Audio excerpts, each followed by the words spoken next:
So today I'm going to talk about getting ill in recovery and kind of like feeling worse and sometimes symptoms becoming worse in recovery. First of all, obviously you feel really, really exhausted in recovery. I'm sure most of you are feeling like that right now. Why this is, it's because your body is telling you to rest. It's being provided with adequate nutrition now. So it knows it's getting a steady source of calories coming into it. So it wants you to relax so it can use all these calories for repairs. When you are starving yourself, as far as I'm aware, you're going to actually feel more energized because your body wants you to get out there and find some food. If it's not being given to it calories where it is right now, it wants you to move and go and find some. So that's why you're more energized during like starvation periods, I think. Getting ill during recovery. A lot of people find that they don't actually get ill when they're restricting, and as soon as they start eating an adequate amount of calories again, they start getting colds and the flu and stomach bugs, stuff like that.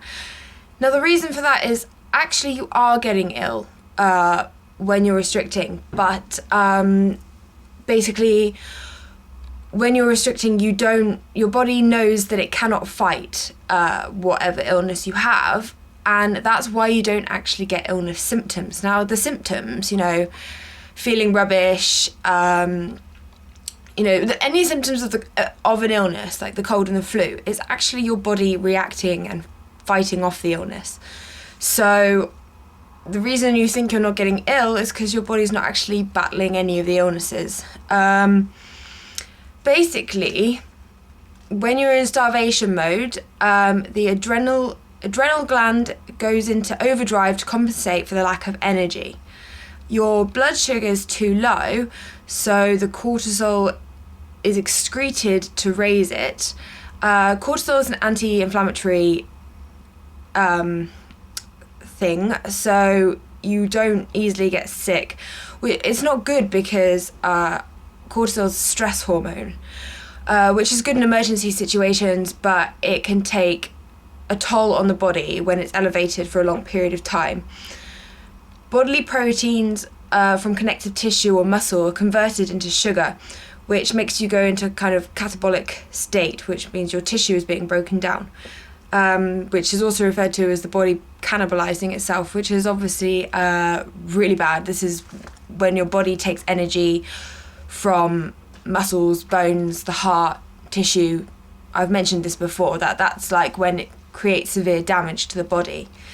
So actually, feeling sick and getting sick is actually good because those sickness symptoms is actually the body fighting back. So thank your body next time you feel like shit because it's doing its job. Hair loss in recovery. A lot of people seem to find that their hair falls out more at the beginning of recovery than actually during restriction. I had a look on a website. I was given a link to a site about this, and what I read was actually quite interesting. I didn't know this before. During the nutritional stress from starvation or semi-starvation, some of your hair follicles will have become dormant, which means it's not growing. This is kind of unnoticeable because all the other hair follicles are not dormant, so you don't really notice because your hair doesn't thin significantly. When you eat normally again, the new hair in the dormant follicles will start growing and push the old dormant hair out. This is why you'll notice a lot more hair loss. I lost more during restriction than during recovery, so I'm not really sure why some people have it differently. Obviously, this is the explanation for more hair loss in recovery, but I'm not sure about if this works for losing hair in recovery than how it works the other way around.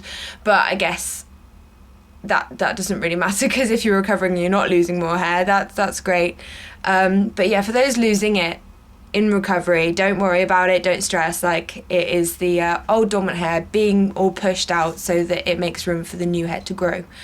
And that's great.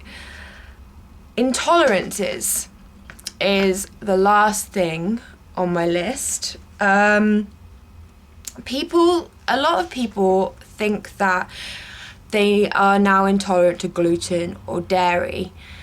No, you're probably not, actually. Obviously, if you were before you had an eating disorder, then yes, there is a significant probability that you're still gluten or dairy intolerant. But if you've become intolerant during your eating disorder, you're probably not actually intolerant. When you're restricting and you're not eating like hardly any of these foods, or maybe even none at all, then your body forgets how to digest it or process it. It needs retraining. One of my friends went to a foreign country, and he got really, really ill, and his digestive system got completely messed up, and he was intolerant to gluten and dairy. But the doctor said it was like he was a baby. He needed to work up his tolerance again. It wasn't that he was intolerant naturally and would never be able to have dairy or gluten. He actually had to work up his tolerance again like a child would, which is basically what you're doing as well. So if you think you're intolerant, you're probably not. You want to just try eating small amounts, and like my friend had to do, you build up your tolerance. Of course, there is, as I said, if you were intolerant before your eating disorder, then you possibly could still be intolerant. But don't let the eating disorder convince you that you're intolerant so that you don't eat these foods. Now, that's quite easy for the eating disorder to sneak in and tell you that and say, you know what, you are intolerant, so you can't eat bread, you can't eat cheese. No, you've got to try. You've got to try and build yourself up and see how it goes, because if you weren't intolerant beforehand, then you're almost certainly not now. So yeah, if you're feeling rubbish during recovery, don't worry about it. It's normal. It's kind of like, you know, with the symptoms of fighting illness. That's kind of what your body's doing now. It's fighting all the damages that the eating disorder has done to you. So, like you feel rubbish during illness, that is the body fighting the illness. Now you feel rubbish, this is the body fighting the repairs and healing your body after the eating disorder. So don't worry about all these things. Just let your body deal with it. Trust your body. It knows what it's doing. It is doing the best for you. So, sorry if you guys are feeling rubbish. It will pass. Just keep hitting your minimums, keep not exercising, and eventually you will start to feel better. So hang in there, guys.